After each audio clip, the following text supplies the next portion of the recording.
Let's talk about Schedule Builder. If you're still unsure about the registration cart or how to add classes, go back and watch the last video. We walk you through it step by step.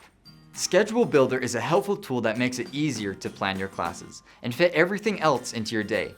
You can set filters for the classes you want and block time out for work, lunch, study, or even a break to catch a breather. Block out unavailable times on the calendar. Click anywhere on the calendar to bring up a pop-up to create a new reserved block.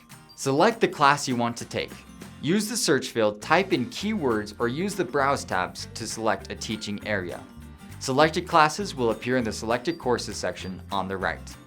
Once your time blocks and classes are set, click Generate Schedule in the Selected Courses box to see your options. You can also copy unavailable times from another semester or view schedules you've saved previously. If you run into any trouble, there's a live chat option to help you out. You're all set to organize a schedule that works for you.